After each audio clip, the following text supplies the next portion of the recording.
কথায় আছে পেহলে দর্শনধারী ফির গুণ বিচারি। কিন্তু এই ধারণায় পড়েছেন কি মরেছেন।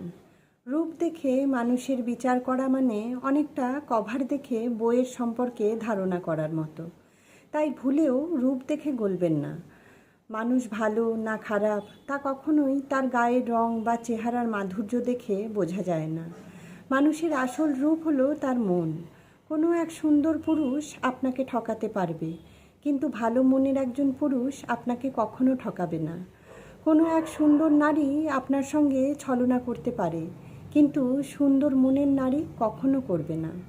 পছন্দ, ভালো লাগা কখনোই শুধুমাত্র বাহ্যিক রূপ দেখে করা উচিত নয়।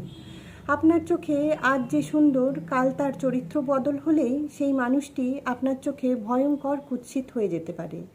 রূপবান মহিলার চরিত্র খারাপ হলে তাকে কি সত্যিই সুন্দর বলবেন? নাকি অত্যন্ত সুন্দর কোনো পুরুষের চুরি করার স্বভাব থাকলে তাকে সুন্দর বলতে পারবেন?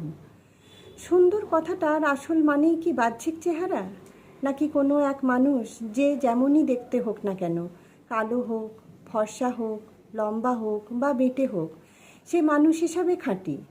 কখনো কারো কাছে 1 টাকা ধার নেয়নি, কারো খারাপ চায়নি, কারো মনে কষ্ট দেয়নি, কখনো কারো কান্নার কারণ হয়নি, আর কখনো মিথ্যে বলেনি, তাকে সুন্দর বলবেন। রূপ দেখে প্রেমে পড়লে কিন্তু বারবার ঠকবেন, কিন্তু মন দেখে ভালোবাসলে এমন জেতা জিতবেন যে কেউ কখনো ঠকাতে পারবে না। মনে রাখবেন, একটা সময় চামড়া কুঁচকে যায়, চুল থাকে না, গোটা মাথা জুড়ে পাকা চুলে ভর্তি হয়ে যায়, গাল ভর্তি ঝুড়ি দেখা দেয়। আপনার সাধের রূপ এক্কেবারে পাল্টে যায় কুৎসিতভাবে, কিন্তু যেটা বছরের পর বছর ধরে এক থেকে যায় তা হলো আপনার মন।